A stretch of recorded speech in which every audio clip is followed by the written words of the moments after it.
आपने रेडी करके आप देख सकते हैं सुजानगढ़ सुजला अंचल, यानी कि इसमें सुजानगढ़ और लाडनू दोनों तहसीलों के व्यक्ति मौजूद हैं। पूरे कसुम्बली तक इस पूरे बेल्ट में ये संस्था फैली हुई है। अच्छी बात है।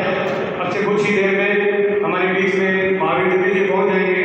मैं मंत्री जी आपकी बात सुन रहे, ये तो शंका है, क्योंकि ये तीनों व्यक्ति कहीं पर भी कभी उससे मिला ही नहीं, उसको एक शंका हो जाए। वो इस क्षेत्र का कोई भी फोटोग्राफर उससे मिल रहा है तो वो निःसंकोच होकर के उससे मदद भी मांग सकता है और उसमें एक अपने पत्र की सहकार की साधन करें।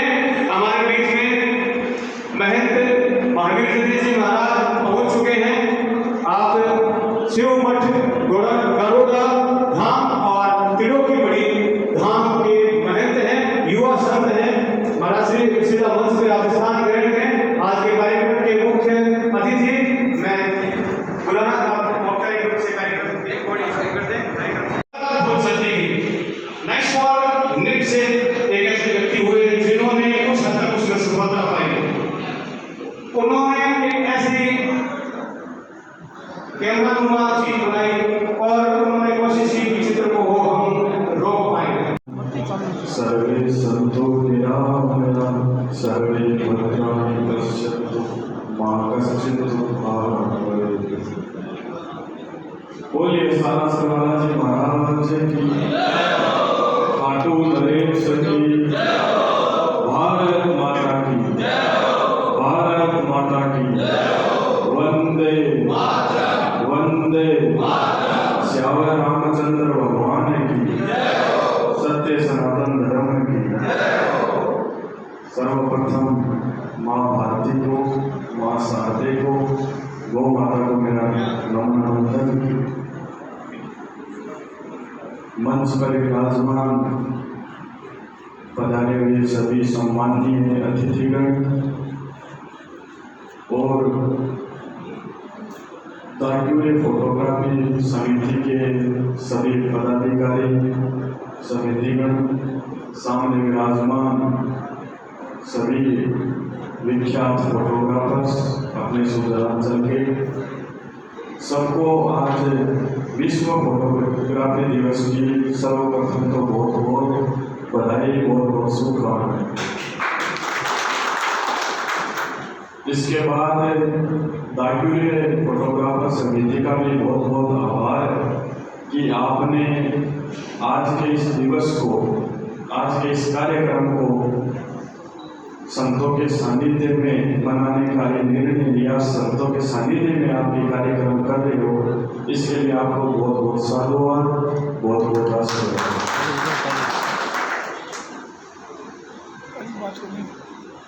हम सब जानते हैं कि आज के समय में, वैसे नागेश कुमार कौशिक जी ने बहुत अच्छी तरीके से हमको विस्तार से कब पहला आविष्कार कैमरे का हुआ, कैसे हुआ, कब हुआ और उसके बाद निरंतर कैसे कैसे हम आगे बढ़ते गए, ये बहुत विस्तार से बताया है, जितना मेरे को भी नहीं पता। लेकिन आप इस क्षेत्र से जुड़े हुए हो तो निश्चित तौर पर आपने बहुत अच्छी तरीके से बताया। सबसे पहले तो आज के समय में हम देखते हैं कि हर एक जो कार्य है, हर एक जो बिजनेस है या कोई भी कार्य क्षेत्र है, उसमें समिति बनी हुई है। और ये खुशी की बात भी है कि यहाँ पर भी सुजानचल में आपने ये फोटोग्राफ सब मिलकर अपने संरक्षण के लिए, अपनी सुरक्षा के लिए, अपने अधिकारों के लिए ये समिति बना रखी है। और इस समिति में इतने सारे आप सब व्यक्ति जुड़े हुए हो, निश्चित तौर पर आने वाले समय में और भी लोग हैं वो इस समिति से जुड़ेंगे, क्योंकि आप ऐसे कार्यक्रम करते हो, सबका सम्मान करते हो, मोटिवेट करते हो, तो निश्चित तौर पर मैं ये कहता हूँ कि संगठन में शक्ति होती है और इस संगठन से आप ज़्यादा से ज़्यादा जुड़े, क्योंकि आप सब एकत्रित रहेंगे तो हर एक चीज़ आपको वो मिलेगी, हर एक अधिकार आपको वो मिलेगा, हर एक सुरक्षा आपको मिलेगी जो हम आसानी से अकेले नहीं पा सकते। लेकिन संगठन से आप आवाज उठाते हो और कुछ आप जैसे हर एक चीज होती है उसको समिति बनाकर हम कोई अपनी मांग रख सकते हैं, और वही कार्य आप यहाँ कर रहे हो, बहुत अच्छा है। भगवान ने अपन को बहुत सुंदर प्रकृति दी है, बहुत सुंदर पृथ्वी दी है, और इतना ही सुंदर हमको मानव जीवन दिया।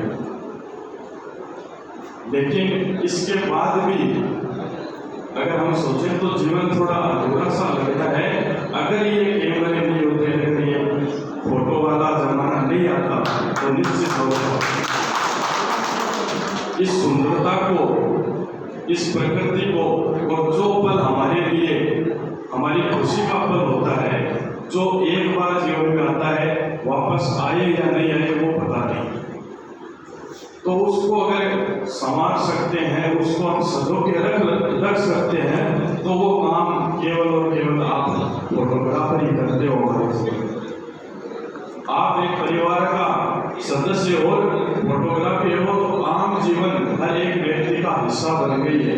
आम जीवन में निश्चित तौर पर ये हम मानते हैं कि फोन के आने के बाद निश्चित तौर पर फोटोग्राफर को संघर्ष करना पड़ रहा है, क्योंकि फोन के आने के बाद बहुत जो ऐसी हमारे आम जीवन में हम जिनका उपयोग करते थे वो फोन ने छीन ली है। सुविधा तो बड़ी है, अखबार है वो आज हम कहाँ देखते हैं, रेडियो कहाँ है, टॉर्च कहाँ है, कैमरा कहाँ है। निश्चित तौर पर इनसे संघर्ष तो बड़ा है, लेकिन जो काम आप अपने हाथों से जो फोटो खींचकर सजोकर एक एल्बम बनाकर या किसी रूप में देते हो, उसकी खुशी अलग होती है।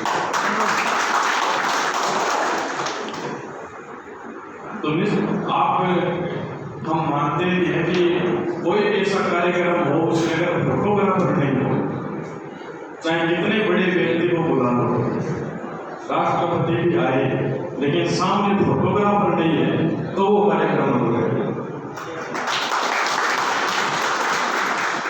और अगर छोटे से छोटे कार्यक्रम में फोटोग्राफर खड़े हैं तो निश्चित तौर पर एक अलग ऊर्जा, एक अलग उत्साह अतिथियों में हो जाता है। तो वो केवल और केवल खुशी आप देते हो। और प्रकृति की इतनी, जैसे हमारे पूर्वजों को हम पहचानते हैं, हम देखते हैं, जिनसे हम प्रेरणा लेते हैं, या हमको अपने पूर्वजों की फोटो देखकर, प्रतिमा देखकर खुशी होती है, तो वो खुशी किसने दी? वो आपने ही दी है। अब पिताजी का, माताजी का शादी का कोई एल्बम देखते हैं तो निश्चित तौर पर वहाँ पर अगर फोटोग्राफी नहीं होती तो वो समय दोबारा हमारे जीवन में नहीं होती, लेकिन उसको हम आज देख सकते हैं तो वास्तव में वो खुशी होती है। और अपने महापुरुष हुए हैं, उनकी भी प्रतिमा हम देखते हैं तो हमको प्रेरणा मिलती है। वो भी केवल और केवल कैमरे के कारण, फोटोग्राफी के कारण ही हमको मिला है। और निश्चित आप और इस क्षेत्र में नए नए आयाम है वो फोटोग्राफी में स्थापित होंगे, और आपका जो महत्व है हमारे जीवन में है वो कभी कम नहीं होगा। आप हमेशा हर एक, चाहे कोई सा भी कार्यक्रम हो, आप अगर शादी का कार्यक्रम है और भी बहुत कार्यक्रम होते हैं, उसमें आपकी चाहे दूल्हा दुल्हन तो महत्वपूर्ण है, उसके बाद वो फोटोग्राफी है। और सबसे ज़्यादा डिमांड कोई कार्यक्रम होने के बाद होती है, और सबसे ज़्यादा मैसेज किसी के पास जाते हैं तो वो फोटोग्राफर ही होता है।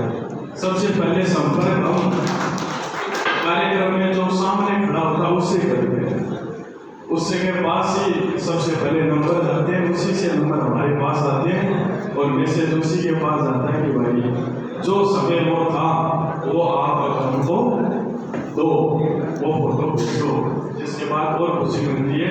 आपने बहुत सुंदर कार्यक्रम किया। मेरे को थोड़ा सा बीकानेर कार्यक्रम में निकलना है, इसलिए समय कम दे पा रहा हूँ मैं, नहीं तो आपको देखकर इतना ठंडा ये पूरा हॉल है इस गर्मी में तो जाने का मन ही नहीं है। आप सबको देखकर तो और ही आनंद आ गया। आप अच्छे कार्य करते रहे, संगठन बनाकर आप अपने अधिकारों को, अपनी सुरक्षाओं को, और भी बहुत कार्य हर एक व्यक्ति के जीवन में आते हैं। आपको रात को जाना होता है, रात को लेट आते हैं, और कार्य होते हैं। पैसों की भी हर एक को पैसे दे देते हैं, लेकिन आपको भी पैसों की दिक्कत होती है। महीने महीने 2-2 महीने 4-4 महीने आपका पेमेंट नहीं होता है। लोग अपनी खुशी तो तुरंत पाना चाहते हैं। एल्बम के लिए तो आपको हर 5 दिन बाद फोन करना शुरू कर देंगे कि आपकी फोटो का क्या हुआ, वीडियोग्राफी का क्या हुआ, एल्बम का क्या हुआ। लेकिन पैसों के लिए जब देने की बात आती है तो वो निश्चित तौर पर आपसे कम पैसे की बात भी करते हैं, बाद में देने की बात करते हैं। तो ये समस्या हर के सामने ऐसा नहीं करना चाहिए। अगर हमको अच्छा काम तुरंत आप करके दे रहे हो तो उससे पहले ही आपको पेमेंट करने का अधिकार है, और ऐसा होना चाहिए। निश्चित तौर पर आप ये कार्य करते हो, संगठन जाना रखा है तो बहुत अच्छे से आप ये कर पाएंगे। बहुत बहुत आप सबको शुभकामनाएं, आशीर्वाद। जय हिंद, जय भारत, आभार। जैसा कि इन्होंने भी कहा, वो सब जानते हैं कि स्माइल प्लीज, तेरा मुस्कुराइए, तेरा मुस्कुराइए। ये शब्द अगर कोई कहता है तो सिर्फ फोटोग्राफर कहता है। और आप हमेशा खुश रहें, इस बात की वो भगवान से प्रार्थना करता है। आपके घर में खुशियाँ एक के बाद एक आए, वो भी प्रार्थना भगवान से करता है। बाकी और प्रोफेशन करने वाले, कमाई करने वाले, ये उनकी कोई सोच नहीं होती कि आपकी खुशी आई है तो आए। लेकिन फोटोग्राफर ये चाहता है आपकी ज़िंदगी में बहुत सारी खुशियाँ आएँ, बहुत सारा पैसा कमाएँ, ताकि आप अच्छे से काम करवाएँ, बड़े बड़े एल्बम बनवाएँ, है ना। तो और महाराज जी हमारे बीच में पधारे हैं। तो मैं संस्था की एक संक्षिप्त कहना चाहूँगा। महाराज जी, ये जो रेगुलर फोटोग्राफर जो समिति है, ये लगभग 2000 सन में यहाँ पर स्थापित हो चुकी थी। और ये संस्था राजस्थान की सबसे पहली फोटोग्राफर समिति है पूरे राजस्थान। राजस्थान फोटोग्राफर्स एसोसिएशन जयपुर की स्थापना भी इस संस्था के बाद हुई थी, इसको देखने के बाद। आज इससे बड़ी संस्थाएं राजस्थान में और बहुत सारी संचालित हैं, लेकिन इससे पुरानी नहीं है। और ये एकमात्र ऐसी संस्था है जो पूरे सुजलाम क्षेत्र का प्रतिनिधित्व करती है, जिसमें सुजानगढ़ और लाडनू दोनों तहसीलों के व्यक्ति शामिल हैं। आज भी आप मंच पर आप देख रहे हैं कि जिन 3 महारथियों के सम्मान होने हैं, उनमें एक मलसी से गाँव से हैं, एक सुजानगढ़ से, एक लाडनू से हैं। यानी कि एक ऐसी समिति जो सुजला को अपने बाहों में समेटे हैं और गैर सरकारी संस्था होते हुए और फोटोग्राफर्स हितों और फोटोग्राफर्स को नई चेतना प्रदान करने का काम करती हैं। हमारे बीच में एक सम्मानित व्यक्ति मौजूद हैं। मैं निवेदन करूँगा कि उनका एक बार माला पहनाकर सम्मानित करें। पार्षद प्रतिनिधि के रूप में प्रेम प्रकाश जी स्वामी यहाँ मौजूद हैं, उनको मैं आगे बुलाना चाहूँगा। और मैं निवेदन करूँगा कि हैंड करने के लिए नामांकित करूँगा हरिप्रसाद जी भोजक, हमारे बीच में मौजूद हैं। हरिप्रसाद जी भोजक आए, और साथ में हरि सिंह जी आते हैं। योगदान के फलस्वरूप यह सम्मान प्रदान किया जाता है। समिति के अध्यक्ष सागर स्वामी और महासचिव माटोलिया 19 अगस्त 2023 स्थान महेश विभाग सुजानगढ़। मैं अध्यक्ष और मंत्री से निवेदन करूँगा कि सम्मान पत्र प्रदान करें।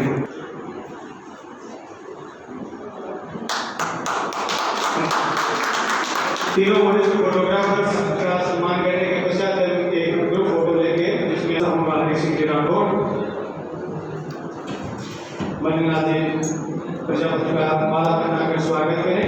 हम कोई रिटायरमेंट नहीं दे रहे हैं। जसवंतगढ़ से हमारे बीच में हैं प्रभु सिंह जी आए और साफा पहनाकर मन्नाथ जी का स्वागत करें।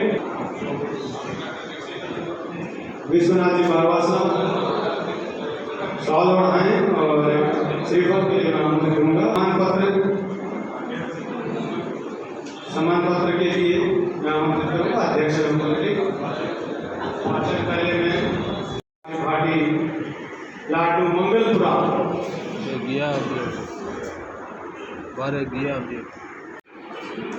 और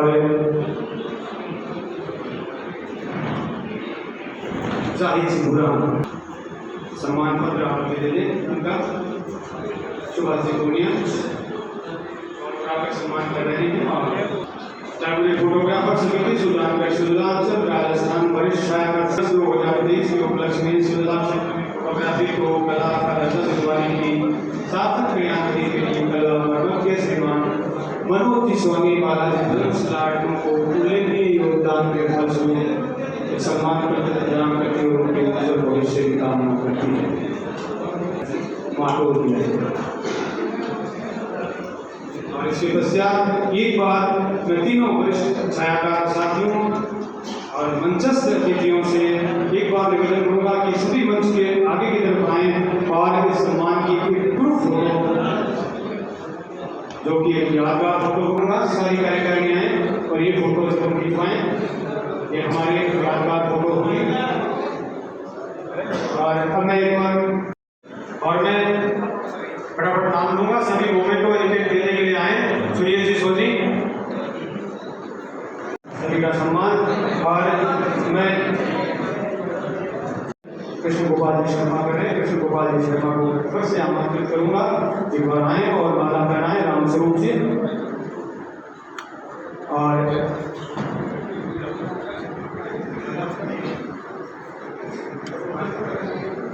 और अध्यक्ष और मंत्री से मैं निवेदन करूंगा कि इनको सम्मान पत्र भेंट करें।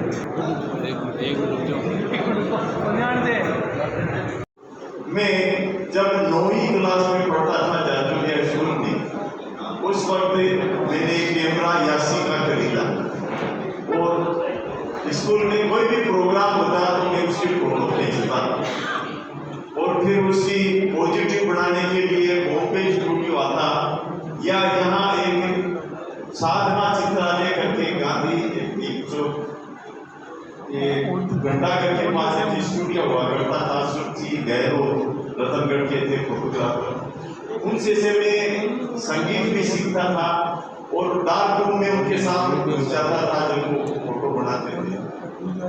तो टाइम पास करने के लिए मैं जब डार्क रूम में जाता तो बहुत कुछ सीख गया।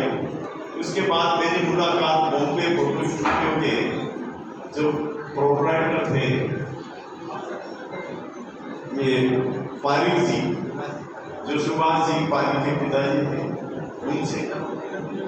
तो वहाँ पर मैंने फोटोग्राफी की बारीकियाँ सीखी और पढ़ाई के साथ साथ ये काम चलता रहा और मेरा हाथ खर्चा निकलता रहा पढ़ाई का खर्चा भी निकलता रहा। उसके बाद में मैं जब कॉलेज में पढ़ रहा था फाइनल में तो वहाँ हरदत्त जी करके एक बहुत हस्तलिखा विशेषज्ञ मेरे पास आए। उन्होंने कहा निरंतर क्या कर रहे हो? मैंने कहा मैं BSc फाइनल का स्टूडेंट। उन्होंने कहा आगे क्या विचार है? मैंने कहा या तो मैं फोटोग्राफी में कोई अध्ययन करूँगा आगे जाके। मैं पता कर रहा हूँ कि फोटोग्राफी का कॉलेज कहाँ है तो लेकिन उस वक्त कोई साधन नहीं थे पता नहीं चल पाया। तो फिर मैं एडमिशन लेने के लिए जयपुर गया वहाँ भी पता किया पता नहीं चला फोटोग्राफी का कोई कॉलेज वगैरह नहीं। उसके बाद मुझे मजबूरन LLB में एडमिशन लेना पड़ा क्योंकि और कहीं मिले एडमिशन नहीं हुआ। उसके बाद मैं पार्ट टाइम फोटोग्राफी फिर भी करता रहा। आज भगवान की देन है कि चूरू जिले में सबसे ज़्यादा केस वर्क है फोटोग्राफी को टाइम बहुत कम दे पाता लेकिन फोटोग्राफी के प्रति वही प्रेम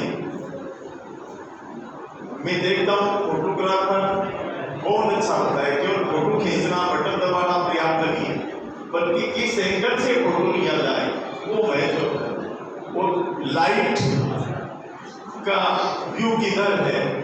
लाइट ऐसा तो नहीं है कि पीछे से आ गया ऑब्जेक्ट। इस आपको देना चाहूँगा कि आजकल फोटोग्राफी के लिए बड़े बड़े विश्वविद्यालय के कोर्स करती हैं बड़ी बड़ी एकेडमी खुली है कॉलेजेस खुली है। उसमें जयपुर में भी है सबसे बड़ा जो कॉलेज है वो ऊना में है MTI करके। उसमें 3 साल का कोर्स है और बाद में पास के बाद में उसमें एडमिशन मिलता है। इसी तरह से जालंधर पंजाब में लवली प्रोफेशनल यूनिवर्सिटी है उसमें भी वो फोटोग्राफी का विशेष ज्ञान दिया जाता है। एक है ओटीएम केरल में क्रिएटिव हट इंस्टीट्यूट ऑफ फोटोग्राफी, वहाँ भी ये डिग्री दी जाती है। लाइट एकेडमी है ओटी तमिलनाडु। इसी तरह Jawaharlal Nehru fine art university Hyderabad Telangana में है। ये सरकारी कॉलेज है, इसमें ज़्यादा फीस नहीं है, नहीं के बराबर फीस है, कोई भी व्यक्ति एडमिशन ले सकता है। इसी तरह नोएडा में Asian academy of film and television है, वहाँ भी डिप्लोमा कोर्स होता है और डिग्री कोर्स भी होता है। Sir S institute of applied art Bombay में भी है, वहाँ भी बीए की डिग्री के साथ साथ फोटोग्राफी की डिग्री दी जाती है। उस्मानिया यूनिवर्सिटी हैदराबाद है, यह भी सरकारी कॉलेज है फोटोग्राफी की। इसी तरह कोलकाता में Indian institute of digital art and animation college है, जिसमें भी फोटोग्राफी की उच्च शिक्षा दी जाती है। तो मैं चाहूँगा आप अपने तक सीमित नहीं रहकर यदि बच्चों को इसी लाइन में लेना चाहते हैं तो उनको हायर एजुकेशन दिलवा के, क्योंकि इसके लिए आजकल बहुत ज़्यादा स्कोप। एक मैं निवेदन करना चाहूँगा इस विनती से कि आप केवल प्रोफेशनल फोटोग्राफर तक सीमित नहीं रहे, बल्कि पत्रकार लोगों को भी शामिल करें, क्योंकि हर पत्रकार के पास निश्चित रूप से कैमरा होता है, तो उसको उनको भी कैमरे से जो भी काम करते हैं उनको भी साथ जोड़ें। इसके अलावा मैं निवेदन करना चाहूँगा कि जो अपनी समिति है, इस समिति को आगे बढ़ाने के लिए, प्रोग्रेस करने के लिए आवश्यक है फंड की, जिसके लिए मैं निवेदन करूँगा संरक्षक महोदय से, अध्यक्ष महोदय से कि स्थायी फंड की स्थापना की जाए, जहाँ जिस इंस्टीट्यूट में, जिस समिति में, जिस क्लब में यदि स्थायी फंड है लाखों करोड़ों रुपयों का, वो कभी फेल नहीं होता। स्थायी फंड का मतलब है कि वो राशि आप बैंक में जमा रखें, ज़्यादा उसका ब्याज यूज कर सकें। मैं अध्यक्ष महोदय से निवेदन करूँगा कि इसका प्रयास करें और सबसे पहले स्थायी फंड के लिए देने की।